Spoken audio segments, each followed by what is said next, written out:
Hello friends, আসসালামু আলাইকুম। আজকে রেসিপিতে স্বাগতম জানাচ্ছি। আজকে খুব মজাদার ভর্তা রেসিপি নিয়ে চলে আসলাম।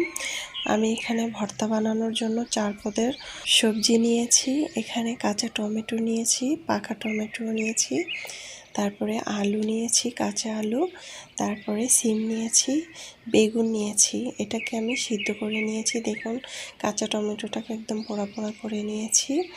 তারপরে আমি আলুটাকে খুব সুন্দরভাবে ভেঙে নেব, তারপরে সিমগুলো নিব, তারপরে টমেটোগুলো একসাথে খুব সুন্দরভাবে ভেঙে নেব। এই ভর্তাটা খেতে কিন্তু অসম্ভব মজার হয়, একবার হলেও ট্রাই করবেন। এই শীতে কিন্তু গরম ভাতের সাথে জমে যাবে, এতটাই মজাদার। আমরা কিন্তু এভাবে কখনোই ভর্তাটা তৈরি করে খাইনি। এটা কিন্তু গরম ভাতের সাথে কি বলবো, আর কিছুই লাগবে না, এতটাই মজাদার হয়েছিল। অবশ্যই বাসায় ট্রাই করবেন। ট্রাই না করলে বুঝতে পারবেন না যে ভর্তাটা কতটা যে স্বাদ হয়েছিল।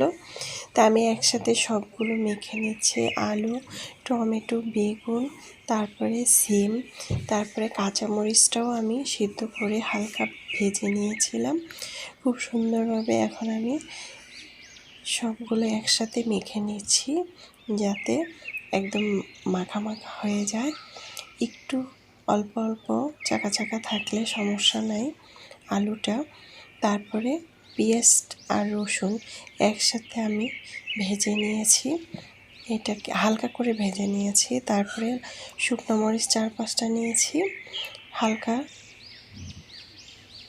ভাজা করে নিয়েছি পেঁয়াজটা, তাহলে কাঁচা গন্ধটা আর করবে না। তারপরে একসাথে আমি মেখে নিয়েছি, মেখে ধনে পাতাটাও মেখে নিয়েছি। তারপরে এখানে সরিষার তেল দিয়ে দিলাম, পরিমাণ মতো লবণ দিয়ে খুব সুন্দরভাবে একসাথে করে ভর্তাটা তৈরি করে নিচ্ছি। আলুটা ভালোভাবে মিক্স করে নেওয়া হয়েছে। এখন খুব সুন্দরভাবে সবগুলো মেখে নিচ্ছি। ভর্তাটা এতটাই মজাদার হয়েছিল, আশা করছি আপনাদেরও খুবই ভালো লাগবে। ভালো লাগলে অবশ্যই চ্যানেলটা সাবস্ক্রাইব করে লাইক দিয়ে পাশে থাকবেন।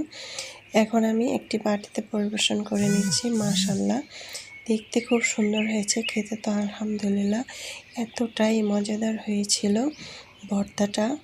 অবশ্যই আপনারা বাসায় একবার হলেও ট্রাই করবেন, নতুন রাঁধুনিদেরও কাজে আসবে। এক এক দিন এক এক রকম করে ভর্তা তৈরি করবেন। আল্লাহ হাফেজ।